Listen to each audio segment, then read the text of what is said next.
Welcome back to my channel. আজকে আমি আপনাদেরকে ডিম দিয়ে কেক তৈরি করে দেখাবো। আশা করি ভিডিওটি আপনাদের ভালো লাগবে, তো দেখতে থাকুন এবং উপভোগ করতে থাকুন। এই কেক তৈরির জন্য নিয়ে নিয়েছি 1 বাটি পরিমাণ ময়দা। ময়দাটা আমি একটু উঁচু করে নিয়ে নিয়েছি। এখানে আছে ওজনের মাপ করে 200 গ্রাম ময়দা, আর নিয়েছি 140 গ্রাম চিনি, বাটির মাপে হাফ বাটি চিনি, আর নিয়ে নিয়েছি 1 বাটি দুধ, এটা ওজন হচ্ছে 200 গ্রাম। কেকের ব্যাটারটা তৈরি করার জন্য একটা পাত্র নিয়ে নিয়েছি। এই পাত্রের মধ্যে দিয়ে দিচ্ছি দুধ আর দেব চিনি। চিনিটা আর দুধটা ভালোভাবে ফেটিয়ে নেব, যাতে চিনিগুলো দুধের সাথে খুব ভালোভাবে মিশে যায়। চিনিটা দুধের সাথে ভালোভাবে মিশে গিয়েছে। এরপর দিয়ে দিচ্ছি যে বাটির মাপ করে আমি নিয়েছি ময়দা, সেই বাটির মাপ করে দিয়ে দিচ্ছি ওই বাটির 4 ভাগের 1 ভাগ তেল। এখানে আমি সাদা তেল দিচ্ছি, সাদা তেলই দিতে হবে। আর দিয়ে দেব একটা ডিম।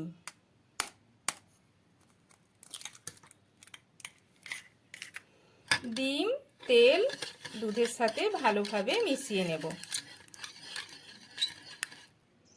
ডিমটা দুধের সাথে খুব ভালোভাবে ফেটিয়ে নিয়েছি। এখানে আমি 3-4 মিনিট ধরে ফেটিয়ে নিয়েছি। ভালোভাবে ফেটালে কেকটা খুব স্পঞ্জি হবে। এরপর আমি দিয়ে দিচ্ছি শুকনো উপকরণ। দিয়ে দিচ্ছি ময়দা, আর দেব বেকিং পাউডার হাফ চামচ, দিয়ে দিচ্ছি বেকিং পাউডার, দিয়ে দেব বেকিং সোডা ওই চামচেরই 4 ভাগের 1 ভাগ দিয়ে দেব বেকিং সোডা। এইসব উপকরণগুলো আমি ভালোভাবে চালিয়ে নেব। সব উপকরণগুলো খুব ভালোভাবে চালিয়ে নিয়েছি। এরপর এটাকে আমি ভালোভাবে দুধের সাথে মিশিয়ে নেব। ব্যাটারটা খুব ভালোভাবে ফেটিয়ে নিয়েছি। ভালোভাবে ফেটালে কেকটা খুব ভালোভাবে ফুলে উঠবে। এখানে আমি 3 থেকে 4 মিনিটের মতো ফেটিয়ে নিয়েছি। এরপর এর মধ্যে দিয়ে দিচ্ছি 1 চামচ মতো ভ্যানিলা এসেন্স। এই ভ্যানিলা এসেন্সটা দিয়েও খুব ভালোভাবে ফেটিয়ে নেব। কেকের ব্যাটারটা রেডি হয়ে গিয়েছে, এটাকে আমি সরিয়ে রেখে দিচ্ছি। এখানে আমি একটা অ্যালুমিনিয়ামের পাত্র নিয়ে নিয়েছি। এই পাত্রের মধ্যে আমি সাদা তেল মাখিয়ে নিয়েছি। এরপর এর মধ্যে একটা সাদা কাগজ আমি বসিয়ে দিচ্ছি।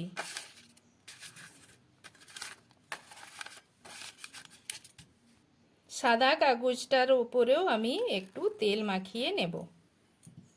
কাগজটার ওপরেও তেল মাখিয়ে দিয়েছি। এরপর আমি তৈরি করে রাখা ব্যাটার এর মধ্যে ঢেলে দেব।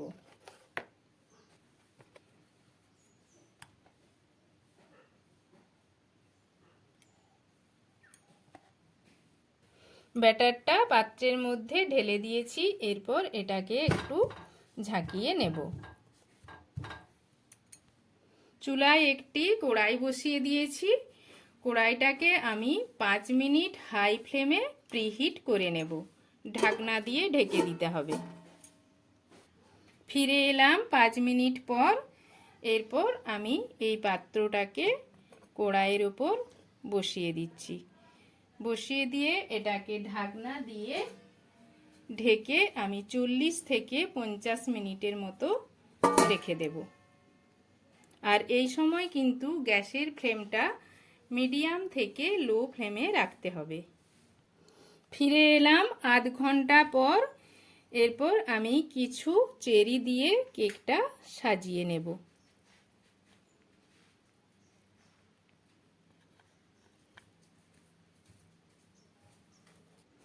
কেকটা চেরি পেস্তা দিয়ে সাজিয়ে নিয়েছি। এটাকে ঢাকনা দিয়ে ঢেকে আবারও 10 মিনিটের মতো রেখে দেব। ফিরে এলাম আবারও 10 মিনিট পর। এরপর আমি দেখে নেব কেকটার ভেতরটা ঠিকঠাক সেদ্ধ হয়েছে কিনা। এই কাঠিটা ঢুকিয়ে দেখে নিচ্ছি। তো দেখুন বন্ধুরা, কেকটা ঠিকঠাক সেদ্ধ হয়ে গিয়েছে, কাঠিটা একদম ক্লিন এসেছে, এর মধ্যে একটুও ব্যাটার লেগে নেই। তো কেকটা আমার তৈরি হয়ে গিয়েছে, এটাকে আমি নামিয়ে নেব। কেকটা ঠান্ডা হয়ে গিয়েছে, এবার কেকটাকে আমি এই পাত্র থেকে তুলে নেব। এই পাত্রের চারিদিকটা এই ছুরি দিয়ে আমি একটু আলগা করে নেব।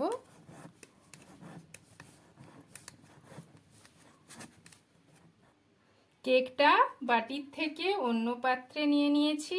দেখুন কেকটা দেখতে কত সুন্দর হয়েছে আর একদম নরম তুলতুলে হয়েছে। এটা দেখতে যতটা সুন্দর হয়েছে, খেতেও কিন্তু খুব ভালো লাগবে। আপনারাও বাড়িতে খুব সহজে এইভাবে কেক বানিয়ে নিতে পারবেন। তো বন্ধুরা, ভিডিওটি ভালো লাগলে আমার চ্যানেলটিকে অবশ্যই সাবস্ক্রাইব, শেয়ার, লাইক এবং নতুন ভিডিওর আপডেট পেতে পাশের বেল আইকনটি প্রেস করে দেবেন। আজকের মতো আসি বন্ধুরা।